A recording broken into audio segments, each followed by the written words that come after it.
Hey there, how are you? Happy Wednesday. It's been a while, I know. I can feel it. I can feel the distance between us. So happy to be back at home in the south of France after a lot of travel, a lot of working, workshopping, networking, and yes, finally refueling. Hey Hilda, wonderful to see you. I'm so excited to share with you some of the insights and inspiration that came from being on these retreats. Boy, I've been saving up for you. I have to admit though, because of all of the travel, I kind of had a little throat thing going on after my trip to New York, flying on the plane. But I want to really talk to you about energy, about managing your energy. What's up, Nadej? Because your energy, your vitality, your ability to bounce back after crazy stuff happens, your ability to, feel better in an instant. I wonder how quickly are you able to make yourself feel better? Like if you happen to have a bad day or you're feeling, grumpy or irritable because something went wrong, how fast can you bounce back? A lot of what we've been talking about, hey Garrett, hey Ingrid, it's a lot of what I've been talking about for literally the last month in my workshops and seminars and the retreats have been about becoming a master of your life force energy. And does that sound like big and wild and wow? You know, my previous training in Chinese medicine, it was the coolest thing for me to realize that there are like modern day Bruce Lee, Shaolin monks, all these people who have practiced like Qigong and Tai Chi and Chinese medicine, people who have learned to harness their own energy, to draw in energy from the cosmos and create changes in matter, whether that's in the world, outside, like, these Qigong masters who could start a fire just by sending Qi with their hands, or these people who could heal the physical body with manipulating Qi, just like we would do by putting in little acupuncture needles. Well, one of the things that came up this weekend in New York, I was at the America Meditating Radio Retreat at Peace Village in the Catskills of New York with the beautiful Sister Jenna, Sister Wadi, Sister Judy, Sister Gita, and Sister Dorothy. So the Brahma Kumaris have hosted us. This is the 4th year. This is only my 2nd year. And I shared with somebody that I love being able to influence people's energy in a good way. I try to lift people up and make them feel loved and accepted and appreciated and inspired. And I shared recently that when I was in Alicante, Spain, hey Hela, thank you for the pre-birthday wishes, Sarah. When I was in Spain earlier this year, and Steiner Ditlevson, the founder of the European Transformational Teachers Network, he gathered us together for the 2nd year in a row. And in Alicante, he had this intention to create a space of sharing, togetherness, love, openness. It wasn't one of those conferences where everyone's selling. It was just about really connecting with these transformational teachers, people who are dialed in and tuned into the heart and the spirit of what they want to see changed on the planet. And Steiner did an incredible job of creating an atmosphere that was transformative. And I have seen that in many cases, sometimes going to church or temples, when we walk into a holy place, right? You can feel it. And I bet you can also feel it if you go into, the break room at work where someone was having an argument. Or sometimes you walk in on a couple when they're in an argument and you feel the tension. or walking into a cemetery and you feel kind of that dark, heavy energy. Well, it's one of those things that the energy of a space is influenced by each and every one of us. And so that's what I want to talk to you about, because we have the ability to influence the energy of ourselves and also of others. And that is, I guess it's not so weird anymore. I think people used to think, what do you mean? You know, it sounds all weird, woo-woo, law of attraction, but I think people are much more tuned into the science of it in particular. So if you know anyone who's struggling with their energy, where they keep finding themselves always in a bad mood or a grumpy mood, or they bring everyone else down, share this video with them so they can get some tools and tips and strategies on managing. You know, part of emotional intelligence involves becoming responsible for your own emotions and your own energy, which means you don't vomit your negativity on everyone else. It's like, you know, the cold virus, people coughing and sneezing. It's like, you know, cover your mouth when you cough and sneeze. It's the same thing with our emotional energy. If we recognize that we have the power to influence people around us, for better or for worse, and the energy we bring to a situation can impact us and create more harmony and more vitality and health and happiness, then don't we owe it to ourselves to learn how to do that? I say yes. I say it's not about being sneaky or manipulative. It's about creating harmony so that we can be our best and inspire others to be their best. So when I got to Peace Village last year for this America Meditating retreat, it was the first time in a long time that I got to just go and receive. I wasn't working. I wasn't the one on stage. I got to just experience being in a nourishing spiritual retreat. And I tell you, I left so overwhelmed by peace and love and acceptance that I just wept. I mean, I literally just, the very last day, okay, first of all, the sisters of the Brahma Kumaris, they, and all of the staff, there are some brothers there too who are serving, they serve with such humility, and they're volunteers. But the thing that was so striking was, I don't know if you've ever been on a vacation somewhere, and maybe in the mountains, or it's the beach, or it's in a forest, and as soon as you arrive, it's like your whole energy just feels lifted and light.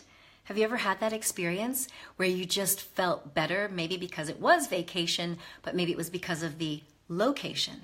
Well, that's what happened when I got to Peace Village. I instantly felt this calm and this peace. And yes, it is true, they spend hours in meditation. It's a very peaceful place. You know, pretty much your cell phone doesn't work as soon as you get there. It's in the Catskills Mountains. I'll share some photos, and I shared a little video when I first arrived. But there's not a lot of, you know, cell phone activity. We don't take the cell phones into, like, you know, the common areas and the prayer rooms and meditation rooms. But Sister Jenna shared something with me this time. She said, you know, everyone remarks that when they arrive, they feel the sense of peace. They feel the sense of love. And it's intentional. Like, they literally spend hours sending out a vibration and a feeling of peace, of compassion, and of acceptance. And when you get there, that's what you feel. And so it was fun for me because during, I think, day 2 of the workshop, I think it was Sister Dorothy played a video from the Institute of Heart Math, or showed some slides. And I had just shown the video 3 days prior. So at my Speak from the Heart workshop, which was held in London, the lovely Sarah Kate was with me, and I think, and Gerd was with me, and all these fabulous people who had flown in. We had people from 6 different countries I was so touched to see like Gita Winter, who is also an expert in managing your energy. In fact, I just shared the video a couple of days ago of an interview I did with Gita Winter. She's the author of the Children's Meditations in My Heart, and in her conscious parenting workshops and such, she teaches us parents how to manage our energy first, parent yourself first, which is so critical because in my case, when Sienna was little, my daughter is now 11 and a half, but when she was tiny, it was very clear she was a sensitive soul. She is an HSP, a highly sensitive being, a highly sensitive person. And I knew that I couldn't overreact. My facial expressions she would pick up on, my tone of voice she would pick up on. So I had to be really mindful and conscious about my own energy. So it was a great interview, if you can check that out, with Gita Winter, where she talked about, these techniques that we parents, it's not just for parents though, I mean, everybody should be learning how to manage their energy so we don't infect other people with negativity and we keep ourselves in check. But at Speak from the Heart, the whole concept was to teach experienced as well as novice speakers, people who want to get on stages or get on Facebook or get on TV and radio, how to really speak from the heart so that you connect with your potential audience in an authentic way. So we had people fly in from 6 countries. As I mentioned, we had Gita Winter, we had the beautiful Solveig Þórarinsdóttir from Iceland, who, she was also at the Roots of Purpose retreat with me here in the south of France. Rob Goddard, I already mentioned Sarah Kate, we had Hazel, Trevor Hahn from the United States came in, Dr. Jill Stocker, the juicy hormone doctor. Dr. Juicy Jill flew in from America. Hellemai Nielsen from Denmark was with us. Who else? Oh yes, the awakening dentist, Leslie Van Oostenbrugge. I hope I'm saying that right, Leslie. So even Leslie, who's just starting her career as a speaker in English, she shared about how she learned about the power of love, the power of the law of attraction, after reading a book by Rhonda Byrne called The Power. So remember, Rhonda Byrne's the one that created the movie The Secret, with some of my friends from the Transformational Leadership Council, TLC. So anyway, I'm just saying, it was this amazing 2.5 day workshop on speaking from the heart. And the interesting thing was, we had a few experienced speakers. We had Yvette Taylor from the Energy Alignment Method, and Rob Goddard. He shared his personal story kind of like for maybe only a handful of times. And I'm not going to spoil it. I'm going to interview him on my show. But he's got an experience in the sort of business speaking realm. So it was interesting to see that you had novice, beginners, and seasoned speakers. But I threw a wrench into it. The lovely Helena Goldstein gave away one of my secrets. She did a video a couple days after the workshop explaining one of the tricks that I did. Of course, I didn't tell people it was a trick, but I had people get on stage and share something that they had not prepared. Because most of us, if you've ever been to a speaker workshop, you go with maybe an idea of some speech or a TED talk that you want to deliver, and you need to get some coaching on it. And the lovely Nimisha was also with us. Hey, Nimisha. So at Speak from the Heart, we got people like Nimisha and Helena Goldstein and these other people on stage to share straight from the heart. And it was so cool because you would see different levels of emotion, different levels of intensity, and everyone was moved.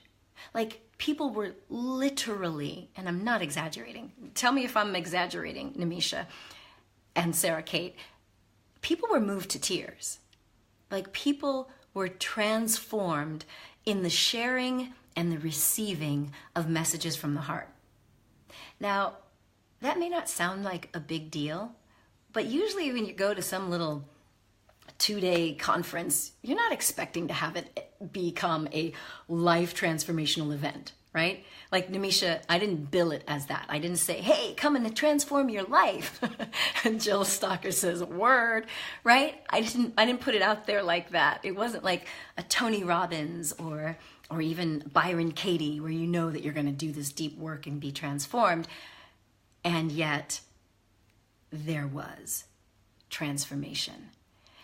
And the reason that transformation happens is because we humans, we like to connect with other humans from the heart. We enjoy being connected on a soul or on a spiritual level because that is literally how we are wired.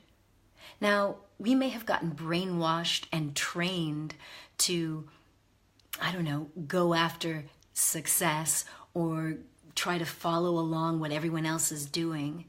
That conformity that we get beaten into us in the school system and in our families and in our religions, that is not natural.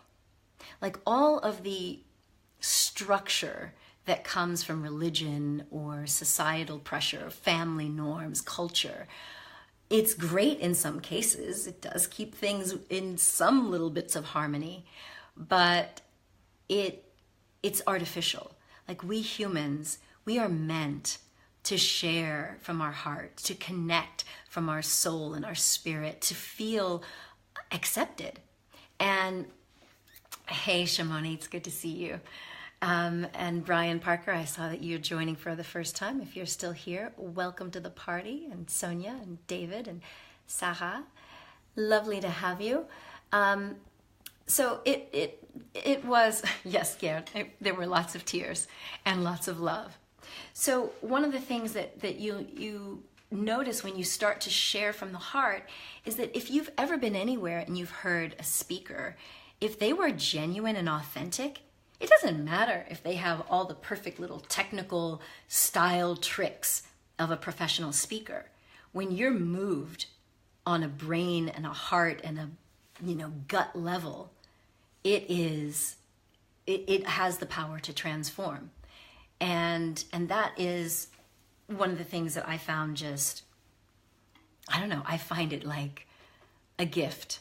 So somebody asked me, I got a message from a couple of people, and especially when I got to the United States, they said, I've been watching you on Facebook, and girl, I get your emails and your radio show. You are one busy woman. How do you do it all? I get tired just looking at what you do. And yes, I do a lot, but it's because of knowing how to manage my energy. Now, part of that is, yes, I do meditation. I do Qigong, which, hey, Laura, salut, which a lot of people got to try for the first time with me while they were here at the Roots of Purpose retreat. I think you enjoyed it, didn't you, Jill? So we do Qigong to learn how to bring that energy in. And I just wonder what you do to keep your energy high. You'll see, I don't know if you saw the interview that I did with Yvette Taylor, where we also talked about her energy alignment method and how you can start to balance your energy and your emotions so that you can tap into the laws of the universe. But for me, I've had to consciously be mindful of my energy, like where I get it, meaning from the universe or my surroundings, by being in healthy, happy environments with nice fresh air, the mountains, the sky, the sea, doing Qigong, which allows me to bring in that recharging energy, being around good people. When you're around people who are full of love and peace, with all the travel that I did, especially when I got to New York and I was on that airplane with that airplane air, I had this throat issue, and I'm like, oh no, I cannot get sick when it's finally my turn to just chill out and relax. And so I did some Qigong the first day, did some meditation, and I made it through. And then when I got home, I was a little worried. I was like, am I going to crash now? Because now I'm like finally off the road after all of these workshops and retreats. And you know what? Came home, unpacked, Sienna and I had a nice meal. I slept pretty well. And then I felt really good. And I was like, okay, because I was thinking, I can't afford to be sick right now because I got so much other stuff I got to do, like publishing these books and flying to Denmark next weekend. Oh yeah, and tomorrow's my birthday. But one of the things that Sienna and I were talking about, and coming back to this idea of our energy and our influence, I spent way too much time in my early years of parenting trying to be perfect and trying to get everything right. I was reading all of the good books, attachment parenting and all that stuff, because I didn't want the same sort of unconscious stuff that happened in my childhood, nothing terrible or, overtly, sinister. But because my mom worked outside of the house and my parents were divorced, yeah, there were some things that both my sister and my brother noticed that affected each of us very, very differently. And, I learned to read people's energy. It was like, my mom always said, children are to be seen, not heard. So when you have to just sit there and be quiet, you learn to watch people. Sorry, now my throat is bothering me. You like that? This is a gift from Trevor Hahn. What up, Trev? Thank you so much for my Gandhi cup. I'm going to refuel here. Thank you for the birthday wish, Brian. But what I learned as a kid was, if I'm going to sit there, I just observed, and I could watch people's faces, their body language, listen to their tone of voice. And I won't say I could see energy like colors, but I could see energy transfers between people. So, there is a good side to the whole children are to be seen and not heard. But that aspect of what it did to me for some part of my early childhood is it made me feel like, hey, I got stuff inside of me, like people would just say, oh, your daughter's so pretty. And I'm like, I have thoughts, got stuff in my head. I'd like to talk. So when I found the theater and debate class and cheerleading, and music, it was like, wow, I could actually emote. Hey, Trevor, you are here. What up? Thank you again for my new cup of herbal tea cup. So reading people's energy became very important, and I didn't want to just infect my daughter. But one of the things that she said recently is, she said, all of the traveling is okay and all. She said, but it's really hard sometimes to see you come home stressed because you have so much to do. Like when I go to an event, I'm fully present. Like I can't check emails that much. I'm not, I just try to be fully present with whatever client, with whatever group, with whatever event I'm at. So by the time I got home, it was like, okay, swimming in like to-dos, emails to catch up on. And when she said that, she said, yeah, you come home and you're a little stressed. And I said, that's true, but it only lasted a day. And, with this whole like throat and kind of throaty bronchitis thing. So it was interesting because we were both able to say, oh, you're right. You recovered really fast. So this idea of resilience, like how quickly do you bounce back? How effective are you, or are your strategies for getting your energy back up that scale to the point where you can be in a good positive space so that you do bring that health and harmony and happiness to everything that you're doing? One of the things that was super, super, like, okay, you guys know I'm a nerd. I geek out over science, and especially quantum physics and neuroscience. Well, last year at this America Meditating Retreat, this is not like me being starstruck. You guys know I work with a lot of celebrities. I have for the last 15 years. So I don't really get starstruck. Like, if you knew who some of my Hollywood clients are, you'd be like, wait, what? But the one that I was just so overblown with last year was this man named Roger Nelson. Now I know, y'all don't know who he is. Probably. Maybe there's one fellow nerd out there who's ever heard of him. But Roger Nelson was the creator, he is the founder of the Global Consciousness Project. And way back in the 80s, he was working around these ideas of remote viewing and group consciousness and field consciousness. And they have set up centers. Maybe you've already heard about this. Maybe you've heard of the Maharishi effect. Has anybody heard about that? What up, Miko? Has anyone ever heard of that? Margarita, I bet you have. In your work as a doula, you know about energy and how we tune into it for the body and the brain, right? Well, for anyone who's ever studied like transcendental meditation, or you heard about this Maharishi effect, they were able to teach people how to tune into and generate the feeling of peace, the feeling of compassion, and to be able to send those feelings. Can you send a feeling? Have you ever tried?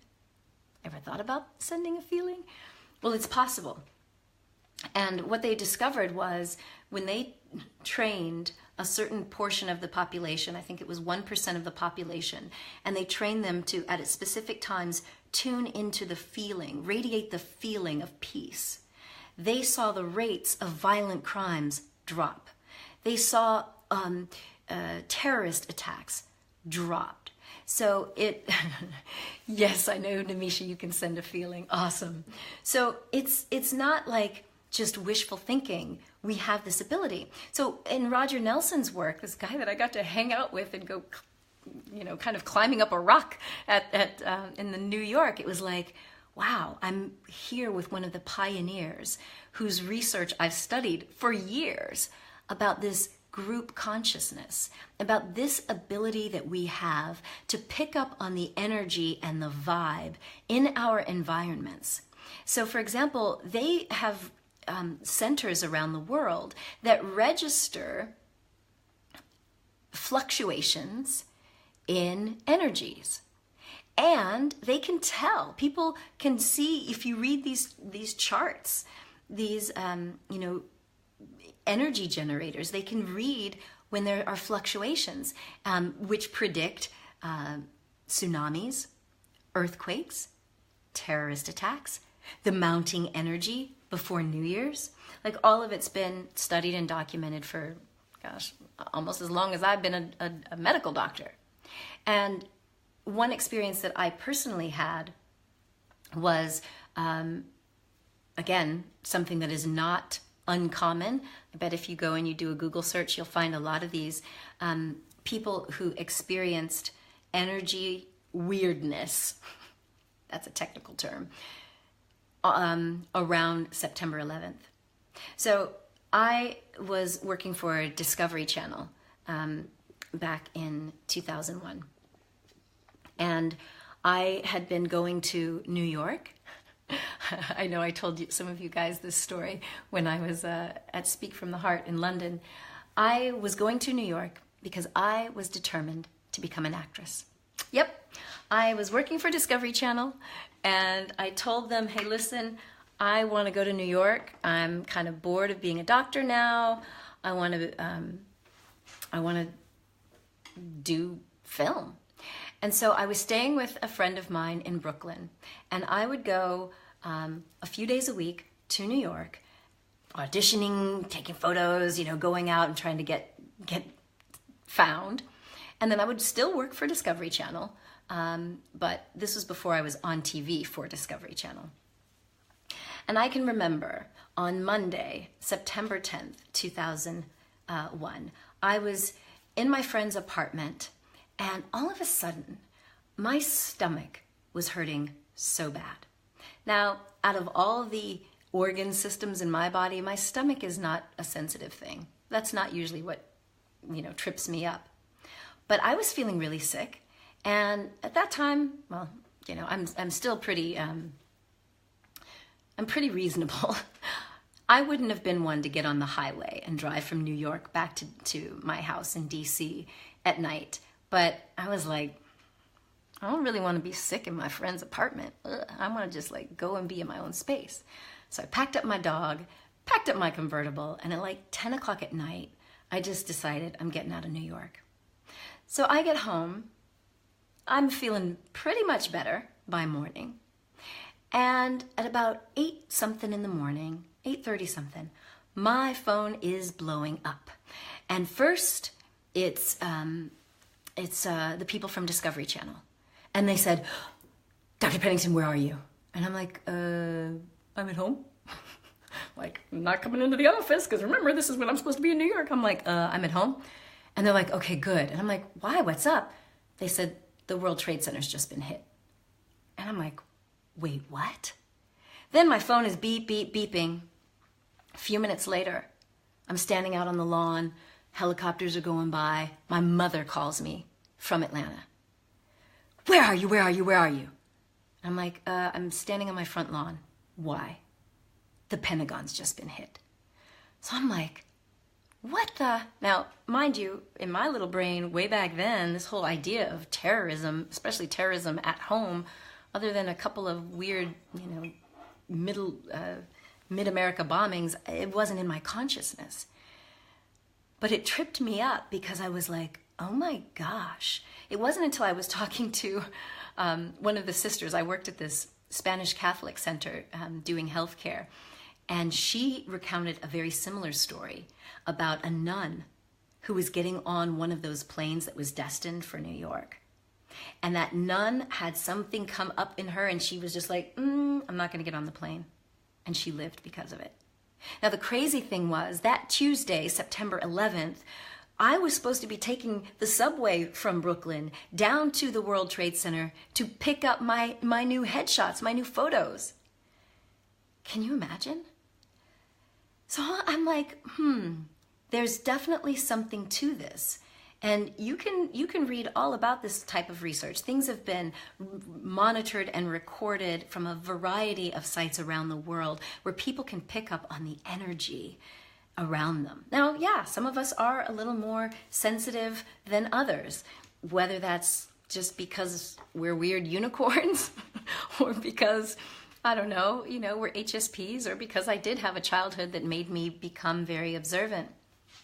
But that was one of the things that this month, well, I guess last month, has been really about energy. It's been really about teaching people that, the Chinese, the Tibetans, all these other cultures, the Native Americans, all of these indigenous people, for example, who are still so connected to the earth and recognize that our bodies, we're really one with Mother Earth. We're not really separate. When we see ourselves as this separate being or this dominating being on the planet, you're actually getting it wrong. We are a part of this macrocosm, and what we experience is a two-way street, if you will. So one of the other cool things that happened in New York this week was meeting this beautiful, beautiful woman named Terry Christine.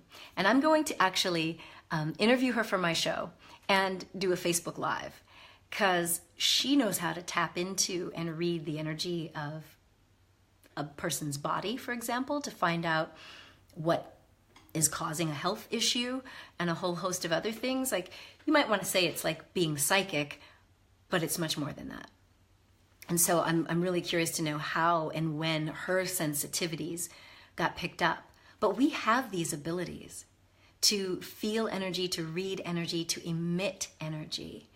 So I want you to just be thinking about these things, because we don't have to be victims to circumstance.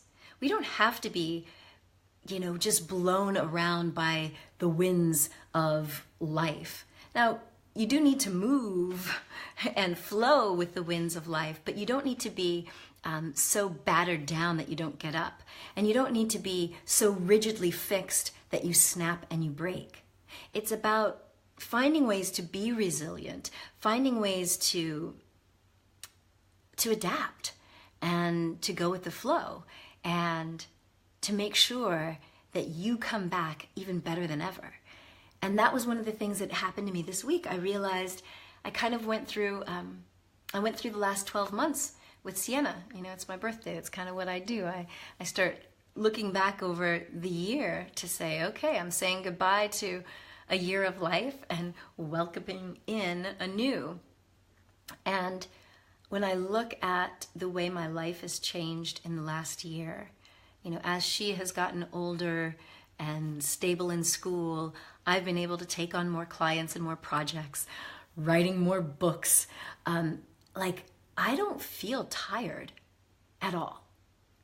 And somebody said, Andrea, you're giving so much when you're on stage, when you're working with clients, you're just giving. And I think because I learned this Qigong technique, I'm bringing the energy in and directing it to people. And even though I'm giving, I'm still receiving. And so I don't feel tired. Yeah, there are certainly times when the travel or being on stage or working intensely with the emotions of a group, I will come home and I need to rest. But that's called normal. I'm able to recharge. Now, I do have some tricks, and I promised some of you that I would share some of those tricks. So I've mentioned Pandora Star. I happen to have invested in that earlier this year because it's this flashing light technology that's been studied for 20 some odd years in the world of neurology. But it helps to let the brain get into various brainwave states like delta or theta, or even gamma, getting you into these restful states so that you can recharge and renew. And you feel like you've just had hours and hours of sleep. So I don't feel drained even with taking on the extra clients and flying around the world and then, coaching and writing books. I'm also doing, as I shared with you, Dr. Juicy Jill, and who else had some? The people who came in the south of France. I shared some of the guarana that came from Brazil. I have a little spoonful of guarana, which is a natural product from the Amazon that I just don't do caffeine. I don't do coffee. I don't like the crash. I don't like the spikes. I don't like the stomach burn. And I definitely don't like that addictive thing that if you don't get coffee, for me, I had headaches. So using guarana, I'm also using N-acetylcysteine to keep my moods high, as well as having an antioxidant to kind of clean up and scavenge away all of the free radicals from living this sort of life. And yes, I'm vegan, so I'm eating healthy and delicious, wonderful whole food that is all fed by water. So that's, these are some of the things that I do, and I'll do a whole expose on the energy stuff. But I'm really excited about this focus because it's opened up a whole new way of interacting with my clients around what we do in life, whether that's in parenting, relationships, or in business. We have the power to really up our game. And that's what I really think that all of us need right now. Like to feel that sense of motivation and inspiration that your life is going somewhere. It means we've got to tap into a higher purpose. And that doesn't have to be all spiritual, but just what are you here on the planet to do? Like it can't just be about, going to work, waiting for your little vacation, and like you need an inspiring life purpose. And then managing your energy for that to live what we call a diamond life, that's what excites me. So the other beautiful soul that I met up with again this weekend is this gorgeous goddess, and her name is Karina Virginia. Yeah, she's this big celebrity Kundalini yoga woman, like to the stars, like literally. And she is the most beautiful, humble, just precious, energetic being. And this is her recent book that just came out, Essential Kundalini Yoga with Dharam Khalsa. Fabulous. Well, Karina and I are teaching at 1440 Multiversity, which is this beautiful place in the Redwoods in California, February 5th to the 9th. And it's my inner bliss, sensual vitality retreat to help singles and couples who want to learn how to manage the energy of their body for greater sensuality, for greater self-love and self-acceptance, for those who need to heal from some sort of trauma or drama. So it's going to be really fun because Karina will be doing some of the breathing and the Kundalini exercises. I'll be, doing my nerdy neuroscience thing and talking about the mindfulness techniques that can really amp up pleasure and help people get into that orgasmic flow. So I'm just excited. Like, life is definitely full. And I saw that Elaine, I think, was on here. Elaine is one of the people you'll see me interviewing as well for a new book project called Time to Rise. So just, I don't know, like, my life feels like a dream. And I keep looking up because there's a spider up there and I want to make sure he didn't come and try to wish me a happy birthday. Ingrid, my birthday is tomorrow, November 9th. Thank you for asking. So Elaine shared a really just amazing story in this book, Time to Rise, and it comes out next month. So I don't know, I just have all this excitement because there's so many amazing people who are each transforming in their own ways, each stepping into a higher level of their own personal greatness. And I think the more that we see these different faces and hear these different stories, not everybody's going to be like me, crazy and on Facebook and on stage. Not everyone is going to be like, I don't know, Tony Robbins or whatever. We each have our own role and vibe to play. And when you start to see that just being your natural, authentic self is just enough. You don't have to copy anyone. You don't have to, hype things up or learn any trickery. Just bring your authentic self. You're going to find that you get into this space and this flow and this vibe of bliss and joy. If you saw the interview that I did with Helen Rebello, she's the author of the forthcoming book, The Magical Unfolding, you'll learn that you can give yourself a break, take a step back, and just recognize that you are in flow, or you're resisting the flow. And you can learn how to make small adjustments, give yourself a break, practice a little more compassion so that you can find your vibe, your rhythm, and your flow. So the last thing I'll say about what I experienced at Peace Village in New York over the weekend, as well as at the Speak from the Heart workshop in London, was you could see, for example, the sisters, the Brahma Kumaris. Now, it's a very quiet place. It's an ashram, right? They meditate. They get up at 3:30 in the morning to meditate at 4 a.m. And Sienna and I only made it one of the days, but we got up at 4 a.m. to do our meditation, and there's just this sense of peace. But as each of these teachers was teaching, they each had their own different energy. Some were a little funnier than others, and some were a little punchier than others. But there was this sort of grace and flow and just joy that we felt. Nobody was trying to be only one way. And the same thing happened at Speak from the Heart. Each of these people, again, I told you, they weren't prepared for what I was going to put them through on this speaker training. So they didn't get to polish and perfect a speech. And yet they had us captivated. Even the ones who maybe don't speak in English very often. I mentioned I have people flying in from multiple countries. And so getting on stage to speak in English for some people is new. And yet they had us in the palms of their hands. We were so enwrapped and enthralled. And yes, some of us in tears by what they shared. And it was just a matter of being authentically natural. And that's what I think we all want, right? I mean, don't we really want to get to that space where we feel accepted? So the last thing that happened at Peace Village before coming home, thank you, Shimoni, I do feel peaceful and tranquil. I will say that my daughter baked me a cake, so, I was in a meeting earlier that came out and I was like, birthday cake. And, yeah.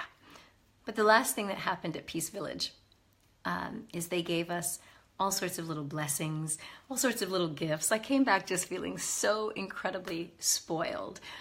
This beautiful woman, Oh gosh, I'm going to show you actually. I'm going to show you what she gave us. She literally, you want to talk about intentional energy. This woman named Lynn from Spirit Heart Counseling and Healing Center, weeks before coming to New York, weeks before, she started, sorry if you can't see, the sun is starting to set here in France. Sorry. Selfie stick is going on loose. She created some rocks for us. Peace and love. So can you imagine spending weeks painting and meditating and sending energy into these beautiful things to give as gifts? Like you could feel it.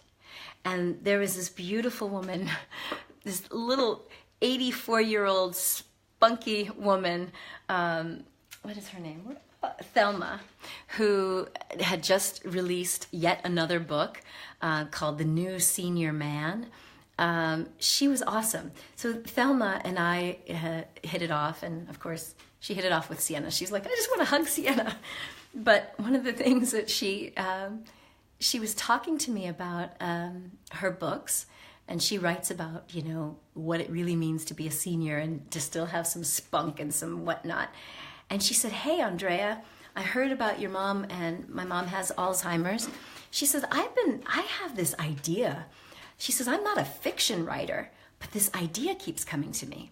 And she shared it with me, and it was like kind of funny. And so we started going back and forth on, you know, the storyline and the plot. And she was like, that's for you. That's my gift to you. So I don't know, y'all. I might be writing like a screenplay for a serious, anyway. It was just an amazing weekend of getting these gifts. And at the very last day, besides the beautiful peace and love rock, I mean, I can't even bring out all of the gifts that we got. They also give us these little sweet treats, most of them vegan. And, excuse me.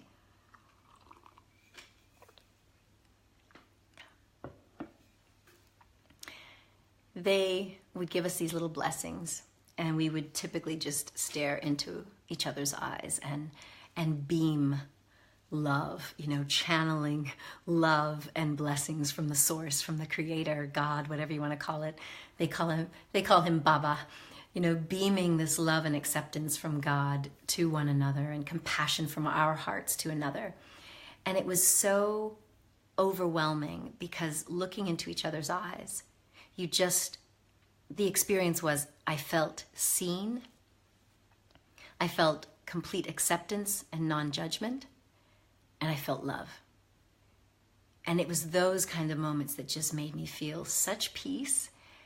And yes, it does make me well up with tears, because it's just like, to be seen at the level of your soul with no judgment, like that's what I want to radiate when I'm working with people, when I'm on stage, when I'm, you know, working with Sienna on something.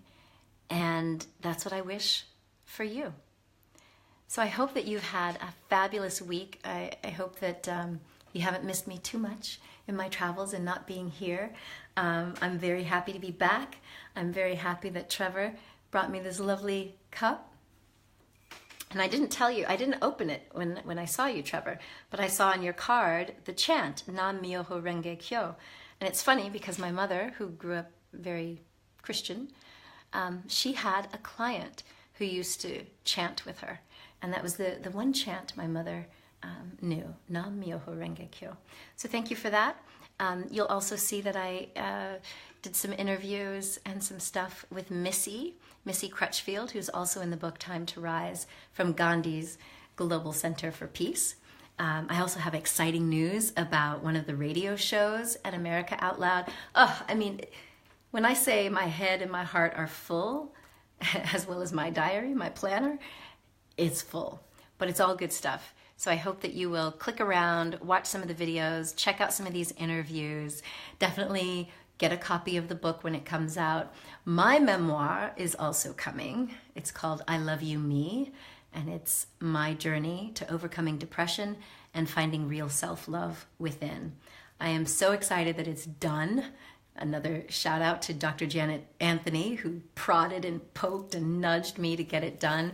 It is done, and it's coming. So you'll be able to pre-order that very soon, and then we're giving a whole bunch of bonuses and stuff for anyone who pre-orders the book, and videos, and a companion app. Because hey, you can't just fill your mind with more stuff. We've all read the self-help books, right? This is the time where we have to like put things into action so that we embody it, so that we literally transform from the inside out.